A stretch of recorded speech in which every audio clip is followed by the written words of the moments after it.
Spalding Gray has been recounting his observations about life to audiences for nearly 2 decades. His most recent project, It's a Slippery Slope. In the monologue, Gray tells audiences about some of the changes that he has encountered in midlife, from fatherhood to divorce and learning how to ski. Here is an excerpt. Now we're skiing together down Ruthie's Run, a vertical that I would have tumbled down before, but now I'm catching myself and I understand that you have to be out of control to be in control. And you come around and you turn right and you're out of control and you're in control. In Leap of Faith I'm around, and I doubted everything until this moment. And now if I doubt that I can turn, I crash, but I don't doubt it. It's Leap of Faith, and I'm around and I catch myself. In Leap of Faith I'm around, in Leap of Faith I'm around, and Maggie shoots behind me with these stereo earphones on saying, think of it as a white wall of death. And I'm going, oh, I know where she gets her kicks. She wants me to do a monologue about this, and she wants to be in it. And I'm staying up, and it's fantastic. All my life I've been anxious. Now I have something that I actually fear. It's real fear, the object, the mountain. No, Leap of Faith I'm around, and it's a wonderful afternoon. The monologue is now a book. Joining me for a guided tour of the slippery slope, Spalding Gray. Welcome back. Thank you. Thank you. Thank you. Why this, I should guess. I should ask at the beginning. I mean, I always wanted to know what it is you're going to talk about. Is it going to be about building a house? Is it going to be... And I don't know until the thing takes me, and I'm in it. And then I start talking about it to try to understand it. Publicly, I'm using my public as a way to process it. And also, I have this sense that I'm only living once. I'm pretty clear about that. And it's a way of living twice. It's the best I can do of reincarnating myself, is memory. And to tell a memory, I've often said, is more fun than living it. I mean, I have to live a life to tell a life. But I really was this any harder than the others? This was harder. This is a more difficult monologue because I admit and show my shadow. I think it's a watershed monologue. I think the other monologues were always about me being the victim and having the audience be the mother and me crying out, look, look, I'm drowning. And also in my relationship with Renee Shafransky, which was similar to with the audience, of always being in need of being nurtured and mothered. And in this monologue, I say, hey, I did this, and I take more responsibility. And there were a lot of horror. My shadow showing in this. I mean, I'm not a good guy. Terry Gross interviewed me and said, my goodness, Spalding, on Fresh Air, you appear to be a bad guy in this. I said, I am, and I'm also good. You know, I contradict myself. Now, was that difficult for you? It was difficult for me to do only because I expected people to throw fruit at me, rotten fruit and tomatoes. And I was only hissed once by women in Chicago. They hissed me what did twice they hiss at? They hissed at, when I talk about saying when I first saw my son, I didn't see my son until he was 8 months, and I realized that this was it, because I said there was often and always another woman over that shoulder, over that shoulder, over that shoulder, but there was never just another son. You didn't say, hey, look at that son. It was a unique creation. And that was the hiss came, because no one wants to be just another woman over her shoulder, although I don't mind being called just another man, and as long as I'm, noticed. When you do this, well, I mean, how do you get from not knowing what the hell you're going to do? Yeah, that's a good, to here. I'm a collage artist, and I sit down, and in fact I'm starting to do it now with new material. The new material being the life I've lived since this one, which has been 3 years, and a lot of stuff. And I have these notebooks, these little marble 7th grade composition notebooks, school notebooks. And in that I have kept rough diaries, I mean, very sketchy, of things artists said or thoughts of that. And I start to look through those, and I'm reviewing that past 3 years of my life. And I begin to see what that structure is, what it presents to me, and how could I tie it together? How could I make the collage? I'm really cutting up the pieces of my life, cutting and pasting, juxtaposing. And I start with a pencil outline in a spiral notebook. And then I will make a deadline when I'm going to perform that. That's what the deadline is. I'll say at Vineyard Haven Playhouse, where I did a slippery slope for 90 people coming this August. I will make a date to do that. And as I get closer to that, the more my mind begins to formulate how that outline should go. Then I sit down with the outline and I speak it for the first time publicly. I have never done one alone. I've never pre-written it. Grey's Anatomy was going to be a cover story for the New York Times. I said, it's not ready. My agent said, it's for the New York Times, it's a cover story. I said, it doesn't exist yet. She said, well, make it exist. Make it exist. I said, I don't have a performance until March. She said, that's too late. Make it. So I hired an editor, John Howell, a friend of mine. He sat across from me, and I told him the story. He was my first audience, just like you. It was one-on-one, but I was telling the story from an outline. It's oral composition. What's the hardest part for you? The hardest part of the process, I suppose, is the void part where you think there's nothing there that's going to be of interest, that you finally, your life is private, boring, common. I'll give you an example. I moved out to Sag Harbor, Long Island a year ago, and I'm in a community there, and things are pretty slow, and I have to do a radio interview for Slippery Slope, which has a lot of angst in it, right? And it's going to be a live hookup with Norwalk, with Connecticut, right? And I'm at my son's picnic, and his friend's father says, "Why don't we go sailing? I have a 38-foot boat. It's May. It's happened to be my birthday. It was June 5th." And I said, "Gee, it's my birthday. That would be a nice treat." Idea. And he goes out and gets a bottle of Vierfke Co.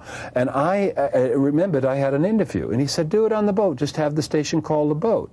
So we're out on the boat at 2:27. He opens the champagne, and we pour it out, and I'm supposed to be on the phone talking about anxious Spalding Gray, Gab of the Grace of God. He's in the bullpen again, and aren't we lucky we're not him? And he's so neurotic, and I have nothing to complain about except it's not windy. We're almost becalmed. That's the extent of it, you know. When you go, oh, the audience is going to go. My fear is the audience is going to go, oh hum, and in other words, happiness or contentment, which I welcome and which I am getting good doses of now, may not be edgy enough. You know, I feel like suddenly a Californian. Well, oh wait, but you think there may be some danger in being too content? If you're not scared, if there's no edge, if you're not worried, if you're not feeling I'm about to be embarrassed. Yeah, the cartoon of the anxious Spalding Gray that people long for. I mean, most George Carlin. You see a picture of George Carlin, you know, it's always the same. The shoulders are raised. He's always in the same anxious state. That's the product that he sells. I think that my persona, and I'm probably not answering your question, because probably what would be the most difficult thing or fearful thing? Yeah. My children, invading their privacy, using them as a material, and therefore turning But you do more of that here than anything you've ever done. Yeah. I do, but it's because he was brand new there. So think of what's to come. I have another one. Skiing. That's dangerous. No, that's probably the one. I probably haven't. I don't. Why did you decide at your age to take up skiing? However old you are. You know what? I had always felt I wanted to ride an element. Everyone is riding the elements now. I think all of this riding the elements is a reaction to virtual reality. And people when I was a kid went jumping out of airplanes and bungee jumping and I thought, well, what element? You know, I'm. Midlife crisis, midlife is a misnomer. Certainly midlife is 34. We go into a crisis because we know at 52 it's not midlife. Yeah. And at 52 I said, I wanted, what's it going to be? It's not going to be hang gliding. Right. What was it I always wanted to do that I denied myself? Skiing. Free lessons in Maine, 1956. Yeah. Didn't do it. Was always lingering. So I'm going to take a lesson. It was in Flagstaff, Arizona, so it was a beautiful day. Was what? Well, the year that I took it, I would have been 52, so that I'd be, I'm 56 now. So I'm not, I fail 7th grade math. I can't do quick figures. Yeah, okay. So it's 25 years. Yeah. 25 years. Yeah. Was waiting to be done. I mean, but how could you avoid doing it?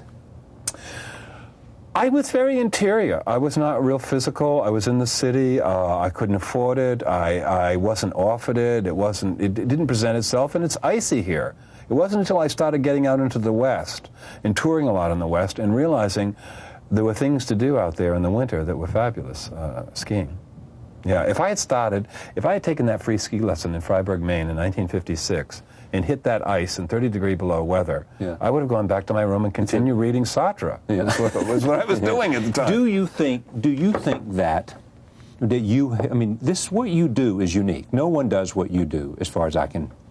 Do you know anybody who's made a career out of the kind of monologue the you ongoing do? Soap opera? No, they haven't. At that, there are people starting to do it. Yeah. Mm-hmm. But copying you. Yeah, I think that I am the main force influence in that. Yeah. Because what is it you think? What is it that makes it attractive? What is it you bring to that monologue?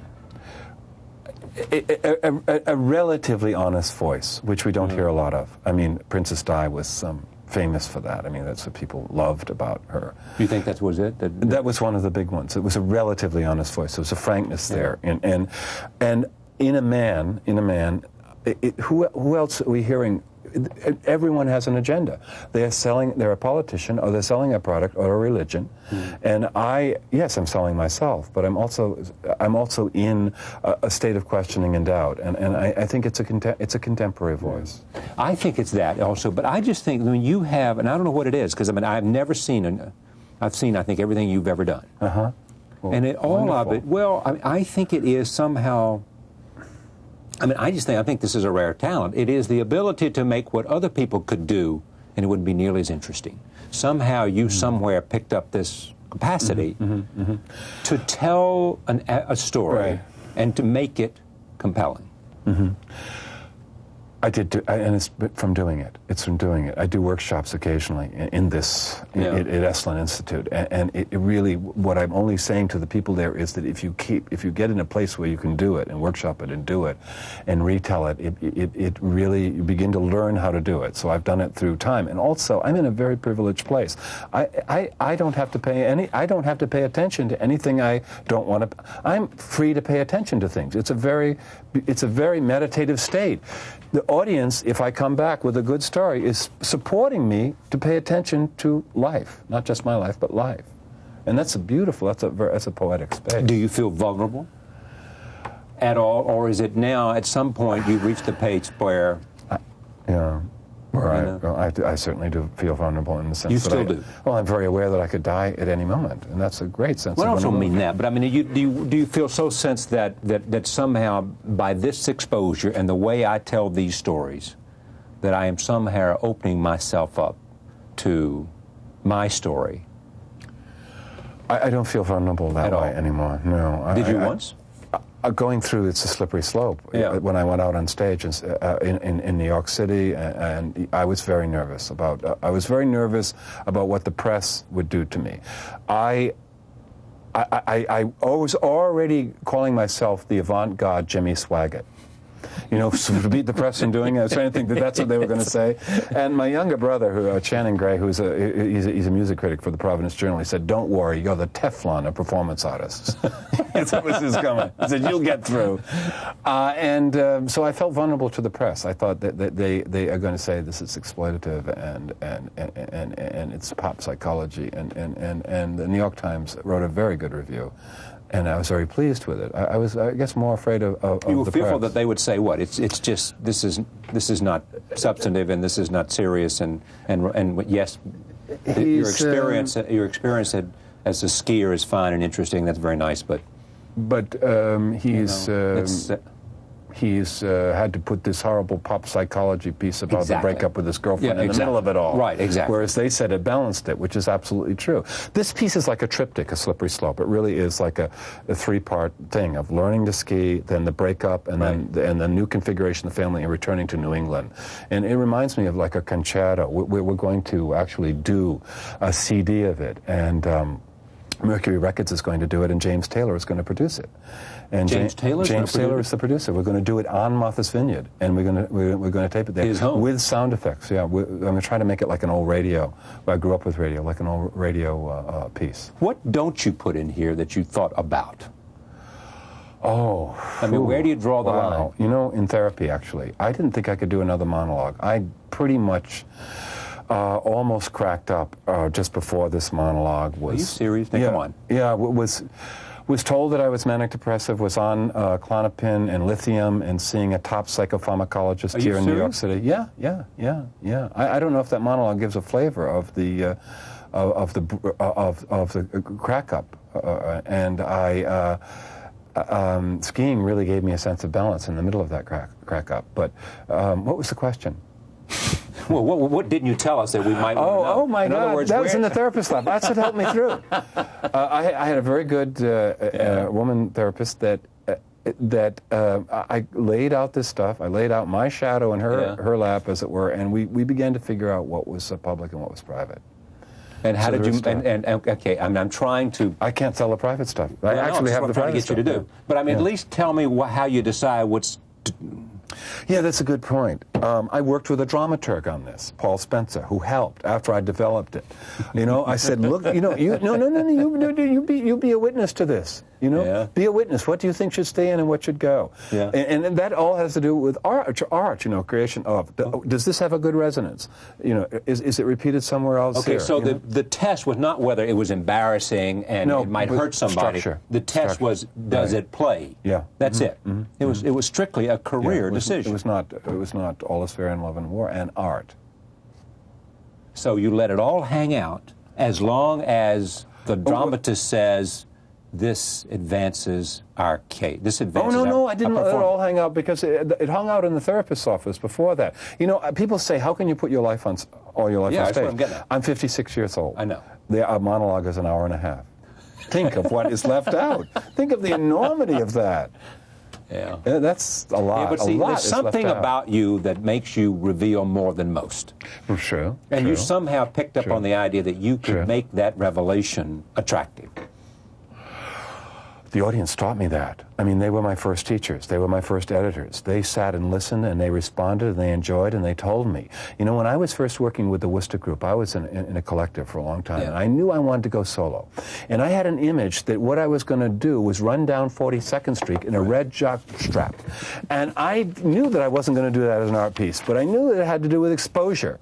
And the point is that I wanted to expose more than just my body. It was psyche and heart and the whole salad.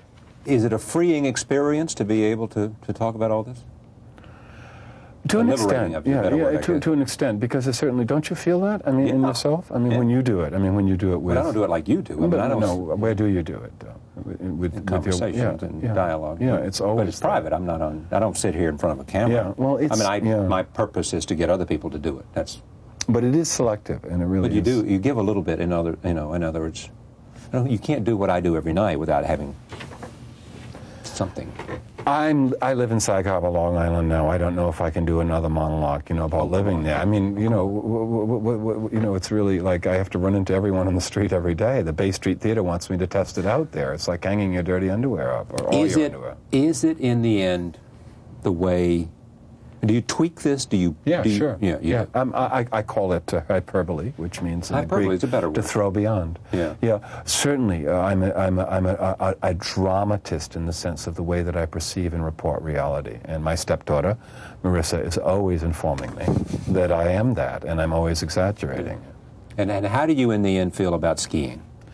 I am so involved with it still, and this is a treat because I thought that once I talked it out, that it would just be material and I'd go on to the next thing. And I'm going out again this year, and I look forward to winters now. It is my real escape, my real healthy escape. And I'm able to be alone with it. I'm going to be skiing probably 60 days this 60 days this year? Yeah.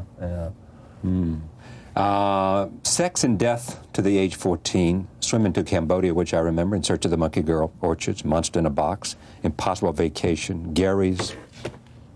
Grey's Anatomy.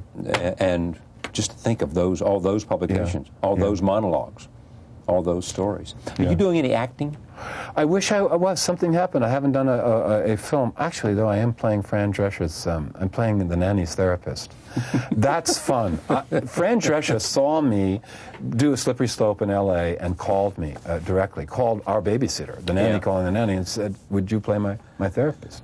I said, I don't have a TV. I haven't seen the show. I don't know. So they sent me 12 tapes of the nanny. And it turned out to be a good combo, Fran Drescher and I. So I'm doing that. No feature films, and I don't know why. To my family, this is dedicated. Forrest, Marissa, Kathy, and Theo.